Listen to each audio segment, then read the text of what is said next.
Welcome to the first episode of Skimmer Says, an estuarine podcast from the Delaware National Estuarine Research Reserve. We're your hosts. I'm Laurel. I'm the education coordinator. I'm Sadie. I'm the community engagement specialist. And I'm Akshay, the assistant education coordinator. And together we comprise the education team at the Delaware National Estuarine Research Reserve. We do a lot of fun things, including this podcast here that Sadie's going to tell you about in a minute. But we also do a lot of work with schools, teachers, The community. Social media, the public, volunteer programs, animal care, you name it, we have our hands in it. So we are really excited to be launching this podcast, Skimmer Says, that Sadie's going to tell you about in just a second. And we hope that you're here along for the ride. Yeah, so Skimmer Says is a limited time series that the education team crafted up just as a way to be able to educate the public a little bit better, having it more accessible to anyone who wants to listen. So here on Skimmer Says, we'll talk a lot about science and nature related topics, just going back to the local community, environment, and research projects happening at the Delaware DNERR. Yeah, we have a really great team here at the Reserve. We have a lot of scientists, educators, obviously, and a great stewardship team and admin team. So we are really excited to bring those people to you that we enjoy spending so much time with so that you can hear a little bit about the work that we're doing from day to day. As Laurel and Sadie both mentioned earlier, that we are the Delaware National Estuarine Research Reserve. But what exactly does that entail, you know? So DNERR, the Delaware National Estuarine Research Reserve, is a partnership between two organizations. That is the Delaware Department of Natural Resources and Environmental Control and the National Oceanic and Atmospheric Administration. Wow, that's a lot of words. But essentially, NOAA, the National Oceanic Atmospheric Administration, has 30 other NERRs around the country, and they partner with other government organizations such as DNREC or colleges and universities. And basically, these NERRs are on coasts, the Great Lakes, and in other places such as Hawaii, Alaska, and Puerto Rico. So they're all in estuaries, and they're very, very cool places to go. I'd love to visit the Alaska Reserve. That'd be wonderful. I would too. It's a little cold outside, and I'm sure it's too cold that for that. I'm thinking so. I'll Definitely bundle up. Hawaii, Puerto Rico. Oh my gosh, yeah. Yeah, it's a little cold, so I think that Alaska might wait till my summer bucket list, but it's on the checklist that I'd like to go to. Well, I mean, you've already been to Hawaii, so you're already ahead of us. I mean, the Hawaii Reserve is amazing. They do really great work there, and it is absolutely beautiful. So, yeah. Yeah, I need to make a NERR bucket list myself because so far this is the only one I've been to, but I still have 29 more to go. Well, you guys are both pretty fresh in your reserve journeys. I've been here for about 5 years as the education coordinator, and I'm really happy to have Sadie and Akshay on my team. So can you guys tell us a little bit about what your jobs entail and how long you guys have been here? Okay, I can go first. So as a community engagement specialist, my position is relatively new. I work on social media content. So if you follow us on Instagram or Facebook, you're welcome. And I work with volunteers, just general outreach opportunities, so tabling events, and things like our Blackbird Creek Fall Festival that we hold the third Saturday in October of every year. Sadie spent a lot of time working on that this year. I've been working here for, I think, about 8 months or since so. April. Yeah. Akshay. Well, I am the assistant education coordinator, and since Laurel is the education coordinator, essentially our positions are pretty similar. However, my job is working on programs that we put out towards schools and the community and the public. So I do a lot of work in trying to get all the research and the fun science we do here at the estuary. I'm trying to figure out fun ways to get that out to you guys so you can actually engage and learn something, because it's really, really cool, the amount of work that we do here. So yeah, and so as the education coordinator, I work a lot with teachers in schools. We love to go into classrooms. So if you're looking for some education resources, we are happy to work with any teachers that are interested. And just kind of overseeing the day-to-day education opportunities for what the Reserve is involved with. So I have a really great team here, and I'm really looking forward to diving in on this newest outreach project with the two of them. But we do want to give you a little bit of context. So you know who we are. You're going to get to see a lot of us over the next 13 months. So, but we wanted to give you a little bit of context as to who DNERR is and who Delaware is. I want to say that that's maybe not one of the places that most people also add to their bucket list is the state of Delaware. Yeah. We get a lot of Delaware. Is that in Ohio? What? Delaware? Exactly. So we are really excited to introduce you a little bit to our state. As far as I know, all three of us grew up here in Delaware, right? Mm-hmm. Yep. Yeah. So we have a soft spot for the state of Delaware. So we're going to give you your very quick Delaware facts so that it puts it into a little bit of context of where we are on the country. We are on the East Coast, specifically in the Mid-Atlantic region. So we are right next to Maryland. Virginia is right below us, and New Jersey is right above us. So Right across the bay. Right across the bay. So we are so excited to be on this little peninsula, which is a area of land surrounded by three sides with water. There we go. So we are excited to be on this little peninsula. Some other fun Delaware facts. Actually, what do you got for us? Ooh, okay. First one I can think of is the state dance of Delaware is the maypole. And I just learned this one from our friends down at the John Dickinson plantation, but I don't know what the maypole is. I don't know how to dance as the maypole or perform the maypole. I believe that there's a pole. It's a pole with ribbons and you go around in circles. Oh. Yeah, I think it's a Well, colonial dance. That seems easy enough. I could probably learn that. I think you could. I think that if you talk to our friends over at the John Dickinson, they would be happy to teach you all about the maypole dance. I believe they do it at Dover Days. Oh. Yeah. Huh. And So- there's May Day. There is May Day on May 1st. May Day as in the maypole day? Like everyone May. Oh. May Day. That is really neat. Okay, well that's a fun fact about Delaware. The maypole. So do you have any fun facts about Delaware? So more common facts might be that the state insect or the state bug is a ladybug. I love ladybugs, so I hold that one to heart. You have the state beverage, which is milk. Milk. Who would have Milk. guessed it? And then we have the state bird, which is the blue hen. Also found often at the University of Delaware, who are the fighting blue hens. Mm-hmm.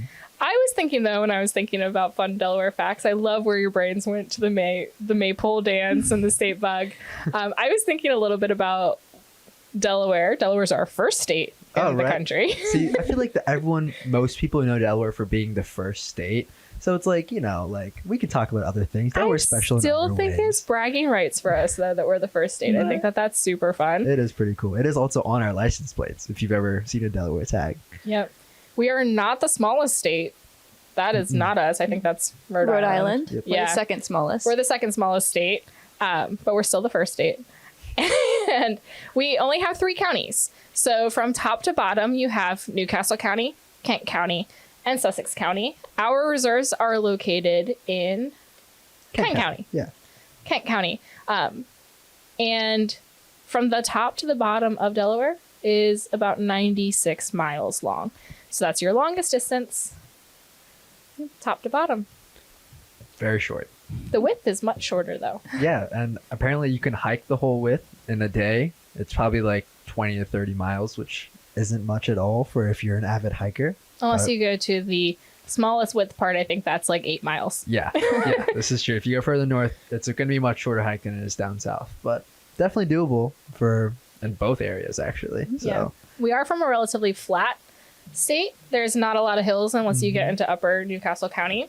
Start touching Pennsylvania. Yeah, I think the tallest point in Delaware is called the Ebright Azimuth, and it's somewhere in the 400 feet range. I think it's like 446. Yep, so not very tall. Not very tall at all, but we are also the lowest lying state in the nation, which makes the work that we do here in estuaries really, really important. So actually, do you want to tell us a little bit about estuaries? Yeah, so we've mentioned estuary a couple times already, but it's just dawned on me that not everyone knows what an estuary is. And as the education team, it's pretty important that we educate everyone on estuaries. So essentially, estuaries are 2 chemically distinct bodies of water that meet and mix. And these can be fresh, and it's usually fresh and salt water. However, there are locations that isn't just fresh and salt water. It's other types of water. So estuaries are extremely important because they are biodiversity hotspots, and that provides coastal buffers. And essentially, these buffers are really important also because A, they filter pollutants, and B, they prevent erosion, flooding, and other coastal damage. So without estuaries, all of our ecosystems where the oceans and the rivers and other bodies of water mix would not be the same. They would have a lot more contaminants, and these locations ultimately just would struggle a lot more. So estuaries are important. Yeah, as I mentioned, Delaware is the lowest lying state in the country. So I feel like the work that we do here at the reserve is really important to study that. The mission of the reserve is to foster coastal stewardship, provide education, that's what we do, and outreach, promote informed coastal decision making. So I think that that is really tied into all of the work that we do here at the reserve. We are made up by 4 core programs. You have the education team, and we love to talk about ourselves, but I think that we've told you a lot about what it is that we do. We have the research team. Research is our middle name here at the Delaware National Estuarine Research Reserve. So they are working they are working a lot on things such as surface elevation tables, or our SETs, our system-wide monitoring program. They are burying tea bags in the marsh and seeing how long they take to decompose. A little teaser. A little teaser. Teaser. They are doing a lot of really important work here at the reserve, and we love to see what it is that they do.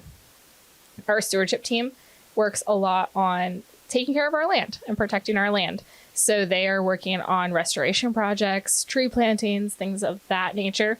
And our coastal training program is working directly with decision makers and municipalities to help make informed coastal decisions. And we would be lost without our administrative team, with our manager, Rachel, and our administrative assistant, Colleen. Yeah, so the Delaware DNERR actually has 2 components. Both are estuaries. We have the St. Jones, which is located in Dover. That is the middle point of Kent County. It is the state capital. Whoop, whoop, whoop, whoop. The St. Jones has a trail that leads into the Ted Harvey Wildlife Area, and another trail that connects over to the John Dickinson Plantation. We have our education building, or Yeah, we're open. visitor center, so you can come in inside and visit us. Yeah, so we're open. Our visitor center is open on weekdays, so Monday through Friday from 8 to 4, excluding all federal and state holidays. But our grounds are open dawn to dusk at both of our reserve locations. So our second one is the Blackbird Creek Reserve, which is located in Townsend, just below Middletown. Sorry. And that one has a variety of different trails, all different lengths, and a public access to a kayak and canoe launch. The St. Jones River connects into the Delaware Bay. Meanwhile, the Blackbird Creek connects to the Delaware River into the Delaware Bay. So. Yep, so both estuaries, we find that our water down at the St. Jones is a little bit saltier than our water at the Blackbird Creek, but we love both of our estuaries the same. You keep talking about estuaries, Laurel, so what's your favorite part of the estuary? That is a hard question. I love it all. I love the fact that estuaries are nursery grounds for a lot of fish and little animals that are coming to live here. I think that it's really important to jumpstart and take care of our wildlife. So I love the fact that the estuary provides a place for that to happen. What about you? Okay, let me paint you a picture, all right? So I've been working at the St. Joe's Reserve for the last few months, and one of my favorite parts is actually the drive up. And so imagine a safari driveway. So our driveway is like a mile long, and it's just a gravel road, and on the left side you see a beautiful meadow. In the early morning, running around, like sometimes you'll see white-tailed deer. Every now and then you might see a red fox. And then to the right side you see a bunch of trees and shrubs, all native species from Delaware. This safari driveway, I think, is the most enjoyable because you just get to see so much nature every morning or every time you come to the estuary, and I think that's really beautiful. Yeah. Sadie? So I think that my favorite thing about the estuary, especially here, you can just go out into the boardwalk and you can take a look at the whole estuary. There's a lot of different views and a lot of different beautiful things about each and every estuary, and I think that's very special. You know what I think is really interesting that none of you mentioned? The smell. Oh, I knew you were going to say that. The smell. I love knowing when I'm getting into work because it smells like rotten eggs. But I think that just means that our marsh is being really productive. Yep. So I think that you grow accustomed to the smell, and it is a fun addition. Yeah, don't let the smell deter you from coming to the estuary. It might smell bad, but You get used to it pretty fast, honestly. Yeah. And it's a good sign, just like Laurel said. So Yeah. Well, I think that that's all that we have for you today. We're really excited to go on this journey with you for the next 13 months. In the meantime, that's what the Skimmer says. Next month, we're going to be talking a little bit about volunteer opportunities and how you can get involved in working with us and hanging out with us. So in the meantime, stay tuned. We'll see you next month. Bye. Bye.